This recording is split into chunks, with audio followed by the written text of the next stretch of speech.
and ask questions, okay? So financial and social for enterprise, that's types of enterprises.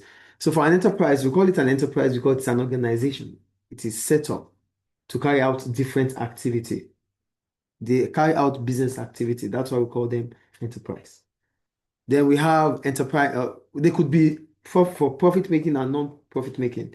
If they are for profit making, that means they are financial enterprises. And if they are not for profit making, they could be social enterprise. So for social enterprises, their aim is to make the society a better place. They want to help the society. They want to help people that are disadvantaged in the society.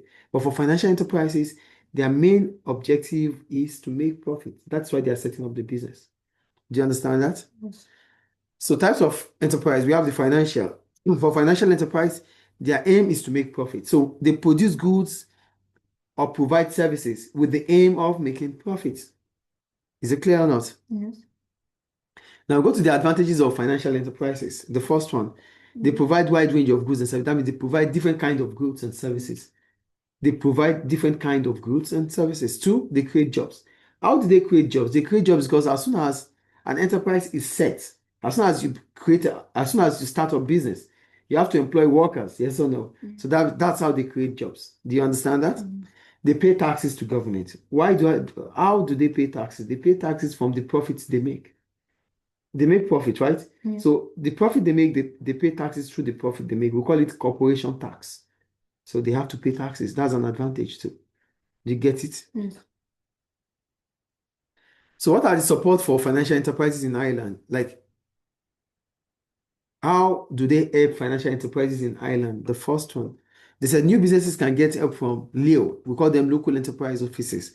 They are within the cities and areas in Ireland.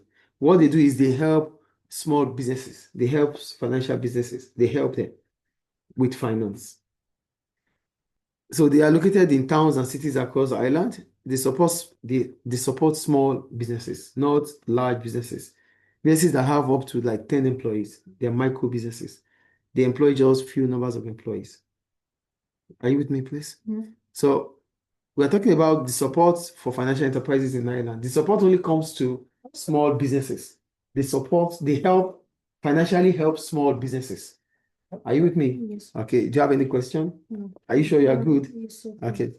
Then what are those services they render? The local enterprise offices. What are the services they render? One, the advice for setting up businesses.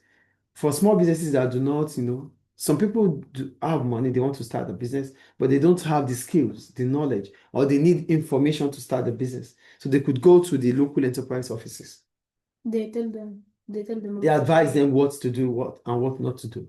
So what's the definition of local enterprise offices? Local enterprise offices are offices, they provide support for small businesses in Ireland. They only provide support, either financial or advisory for small businesses. Because small businesses are businesses they are infants.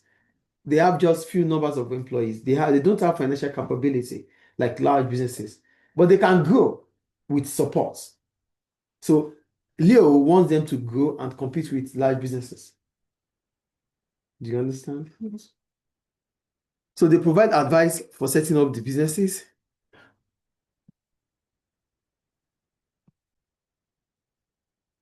So they provide advice. Advice means putting us through how to go about things. They do that. The information and training. They could also train small businesses. And you know what training do? Training helps to improve the skills of people. So they are small entrepreneurs. Then with training, they could become better. What they don't know, they start knowing.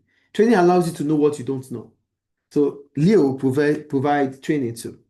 Finance, they give grants. Grants are just financial help. They give money to small businesses. Enterprise Ireland, they help the Irish business grow and sell internationally. So for Enterprise Ireland, these are businesses in Ireland. They help businesses in Ireland to expand so that they can compete internationally. Not just to compete in Ireland, but also to be able to sell outside of Ireland, internationally, outside of Ireland. Do you understand Enterprise Ireland? Yes. Support include, so what they do is, that's another enterprise that supports another organization that supports small businesses. We call them Enterprise Island. They give assistance with business plan. They can add, you know what a business plan is? Yes. Like a document stating your aims and objective. They can help you with a business plan. They provide work areas where you can start your business for businesses. They also give grants. They give money to small businesses. Then we have the Microfinance Island. That's another business that helps. So Microfinance Island provides small loans from 2,000 euros to 25,000 euros to startup and small businesses. But before they provide this loan, you would have met certain requirements. But what they do, microfinance are like banks, but they are small banks. You know, bank, Al-Wahab Bank, Jumaria Bank, all these banks. But for microfinance, they are small banks. They help small businesses. So what they do is they provide loans, small loans. Loan is a credit facility. You borrow from the bank and you have to return with interest. I'm getting it, please. So they provide loans to businesses. But what are those things the businesses must have before they could get a loan from this microfinance? Must have 1 to 10 employees and earn less than 2 million per year. So they must have up to 10 employees and they must be making up to 2 million euros per year in terms of revenue. The amount of money they make must be up to 2 million euros per year before they could get a loan from Microfinance Island. Are you with me? Yes. Microfinance Island also offers extra support to help small businesses succeed. So they give advice, training, so that the small businesses can also grow and become bigger. Do you get that? Then we have example here. It said in 2010, a cloud-based telecom company provides services like managing phone calls. You know, these ones don't matter here. I think you understand Leo now. There's Leo, there's Enterprise Island, and there is Microfinance Island. For Microfinance, they give loan, they don't give grants. Leo and Enterprise Island, they give grants. But for Microfinance, they don't give grants because they are banks. So they give loans. No, what are those? Loans are credit facility to borrow money. They lend money out to businesses. Then you have to pay back with interest. That's a loan. A facility that allows you to get money from a bank to use and pay back at a later date. That's a loan. Oh, you need money for your business, you go to the bank to get a loan. That's a loan.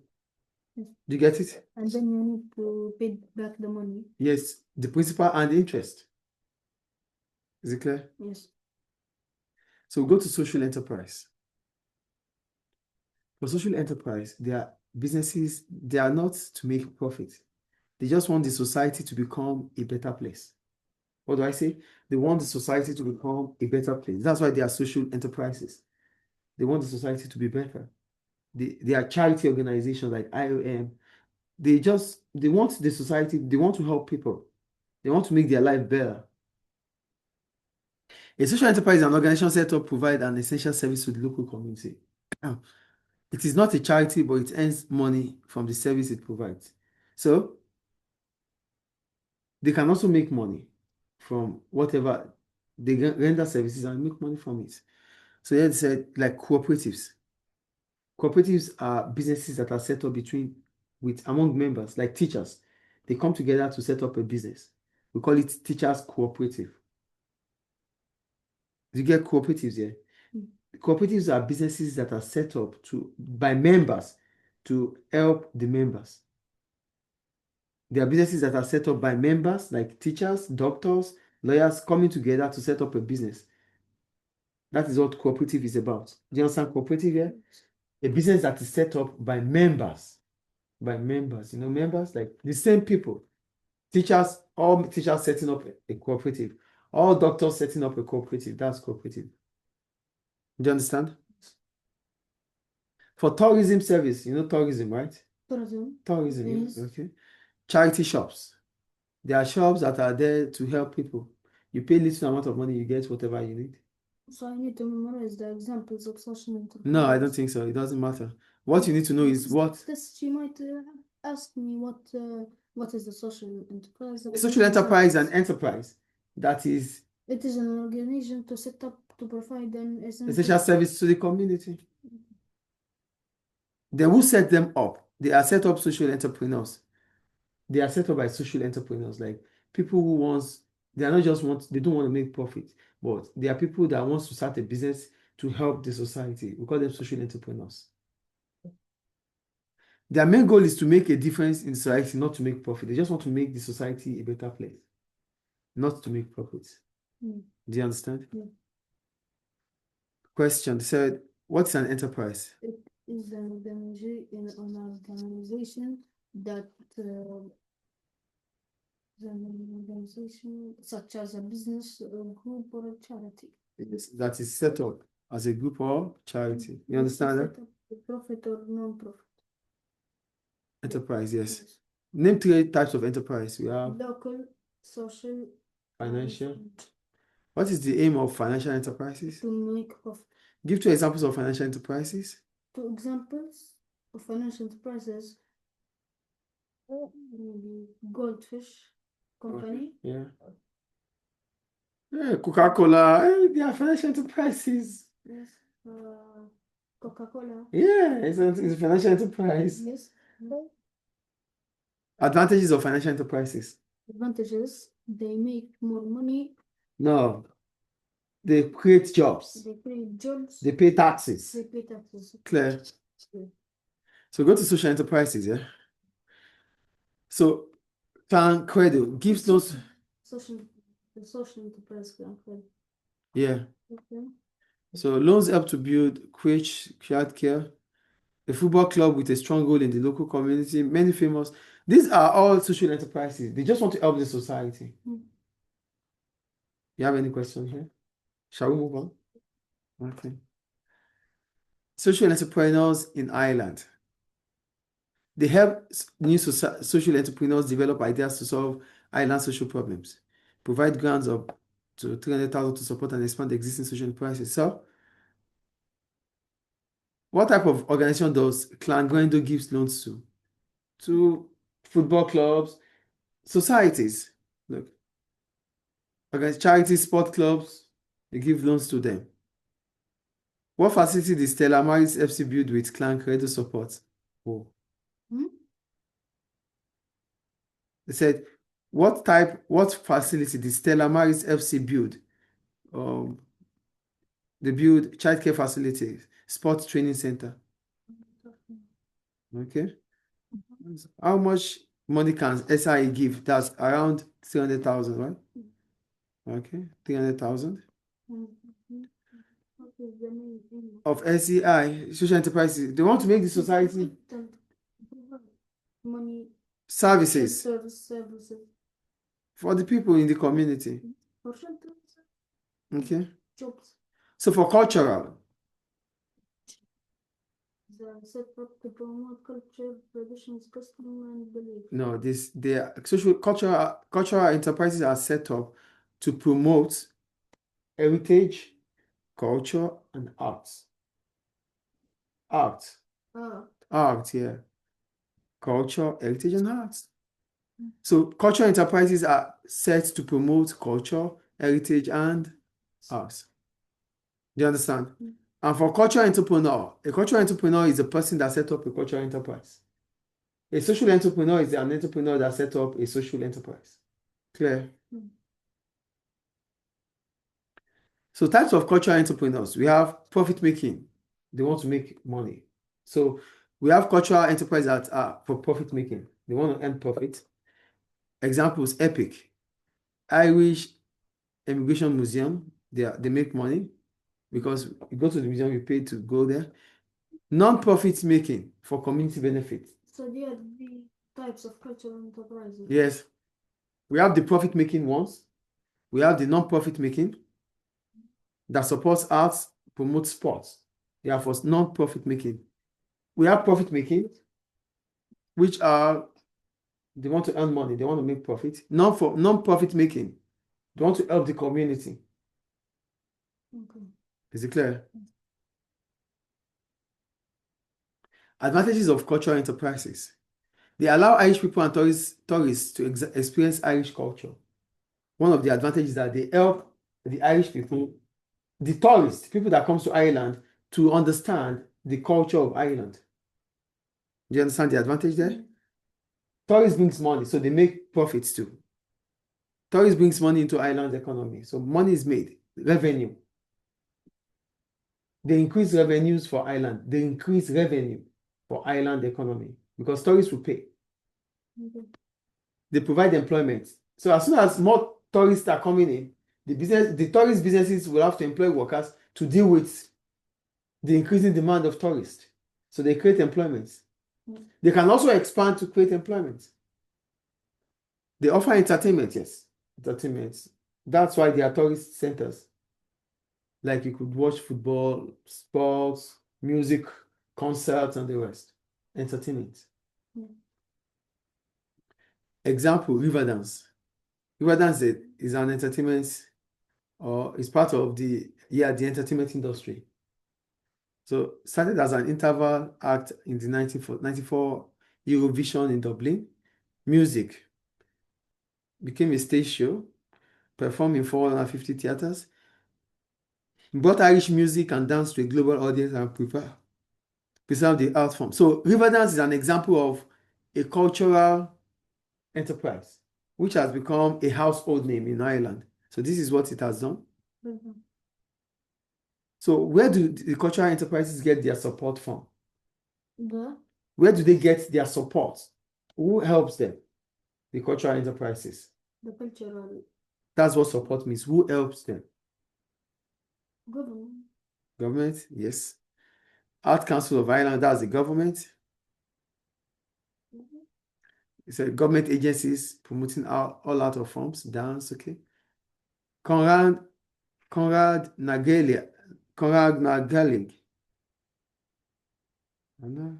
Promote the Irish language in Ireland and worldwide.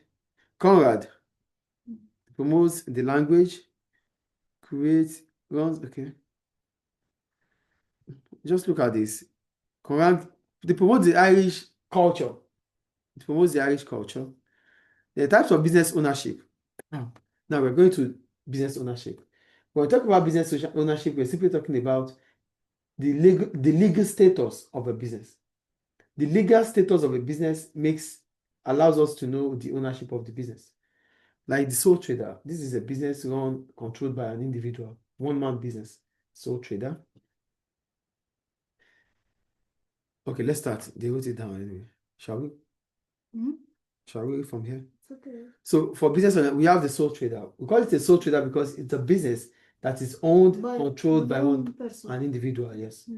So it has unlimited liability, which simply means that whatever happens to the business affects the owners.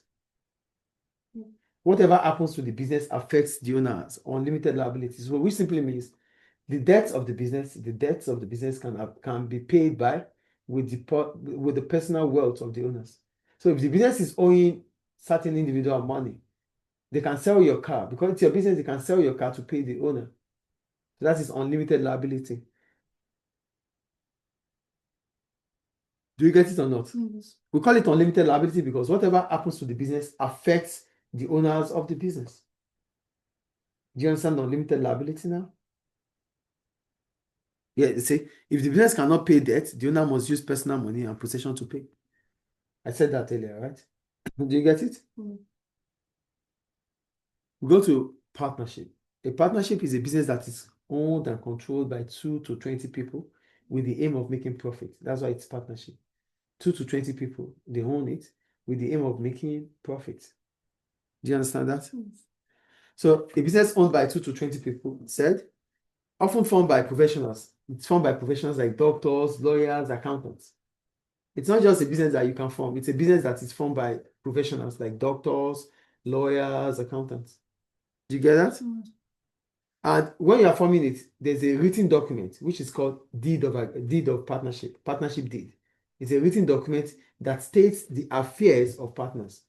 A written document that states the affairs of partner, what they're going to do, the amount of capital they contributed, the share of profit, partnership dissolution, everything is stated in the deed of partnership. Do you understand deed of partnership? Yes. Yeah?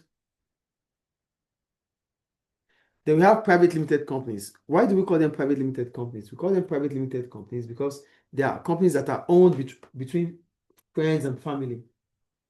They are owned among friends and family. That's why it's a private limited company. Do you understand private limited company? Mm. It's a business set up by 1 to 49 people who invest money and become shareholders. They own shares of the company. So they are between friends, they are friends and family anyway. Do you understand? So, but for private limited company, they have what we call limited liability.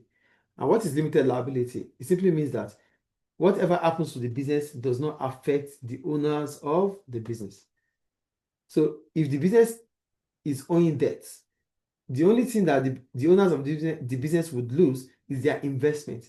The amount of money they use in buying the shares of the company, they will lose that. But they cannot lose their personal wealth to the business. Do you understand? Mm. Unlike unlimited liability, you can lose your personal wealth.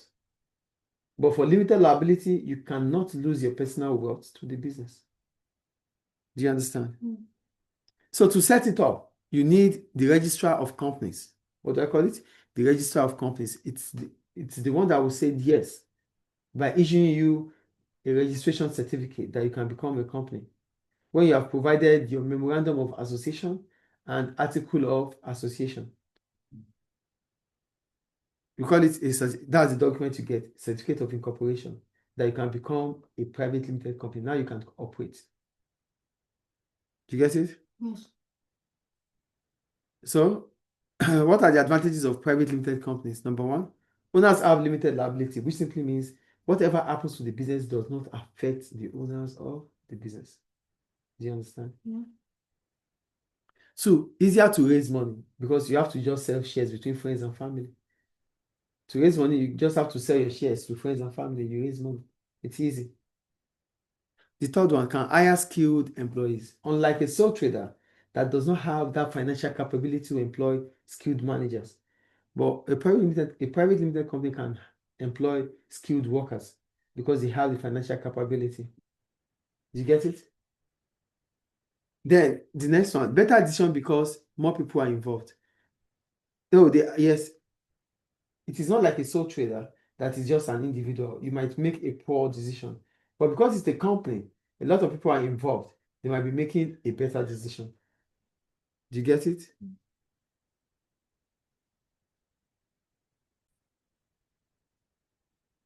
Then what are the problems about setting up a private limited company? Number one, expensive and difficult to set up. To start it, it is expensive.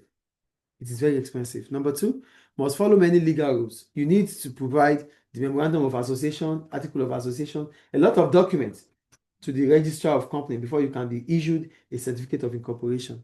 And the third one, you have to share the profit with the shareholders. Unlike sole trader, you keep all the profit. That's an advantage for a sole trader. You keep all the profit. But here, as a private limited company, you have to distribute profit to the shareholders, those that have invested in the business. Do you get it? Yes. We go to franchise. Franchise is it means you're buying it's an agreement between the franchisor and the franchisee that allows the franchisee to use the brand name of the franchisor for operation. For fake brands. No. Oh. Yeah, like McDonald's. Yes. Yes, it's a franchise. If Like McDonald's is it's in fake. no, original. Franchise means you are given the license to use a Like business KFC, name. Libya, KFC. KFC, yes. You are given the license to use another brand name for your business. That is franchise. So the business that allows you to use its brand name is the franchisor. The business that is using the name is the franchisee. Do you get it? Yes. So we have franchise, which the owner of the business is the franchisor. The business using the brand name is the franchisee. Do you get it?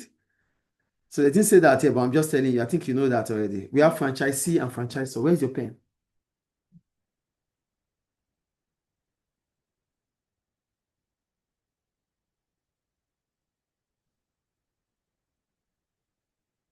So we have for franchise,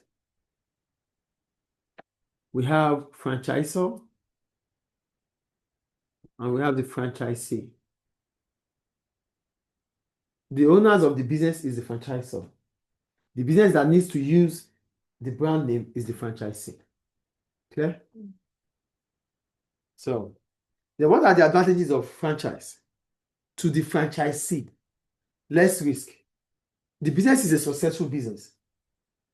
Like McDonald's is a successful business. So instead of you setting up your own fast food, you just have to buy the franchise of McDonald's. So it will be successful. As soon as you set up McDonald's here, they will start buying. Yes or no? Because McDonald's is a successful business. So the risk of failure reduces if you are buying a franchise. Do you understand? The second one, shared advertisement. The advertisements McDonald's will do in America is the same advertisement that has to be here. So the same advertisement. So you don't have to pay for advertisement. Unlike if it is your own business, you have to pay for advertisement. So they don't pay here. No, No, the franchisee, the franchisee, yes, you don't necessarily pay for advertisement. only the franchise. The franchisor will do the advertisement. And the advertisement the franchisor does nationally or globally, it's still used. You can use it. Can buy stock in bulk because it's a franchise. It's big. So your cost of production is falling because you can buy large quantities, and that reduces the price you pay for products. It reduces your cost. We call it economies of scale. The original business earns money without extra work. The franchisor did not. The franchise, okay, let's say McDonald's is in Libya. The McDonald's in Tripoli is not financed by the McDonald's in America. The Libyan would finance it. So that means McDonald's is growing without McDonald's financing it. Do you get it? Yeah. McDonald's is in America, but there's a branch here. There is a franchise here. But they removed it. I don't know if there's McDonald's, but what I'm saying is that the McDonald's in Tripoli, if there is any, is not sponsored or financed by the McDonald's in America. The Libyan finance it here.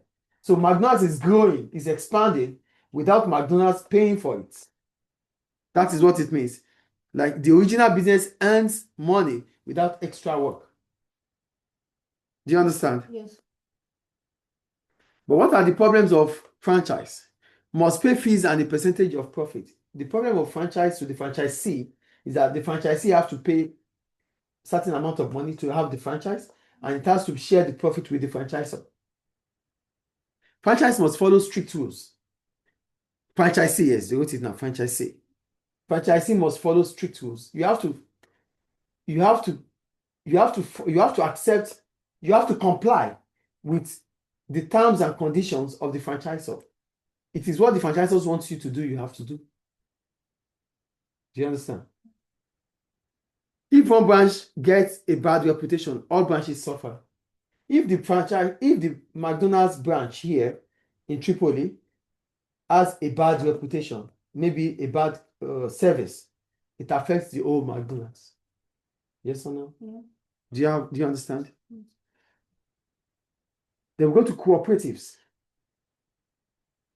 I told you about cooperatives before. They are businesses owned by members.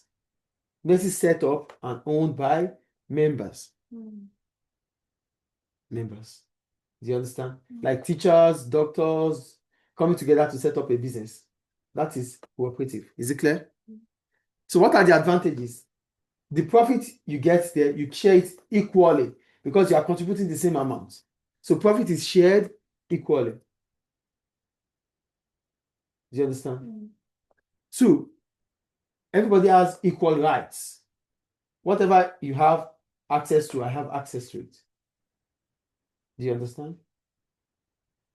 Limited liability for members. Whatever happens to the business does not affect the members. Do you get it? Yeah. Then the problem about it is difficult to raise money because it's a small business. It is difficult to raise money. May struggle to compete with bigger companies because they are small businesses. They might not be able to compete with large businesses because large businesses have economies of scale.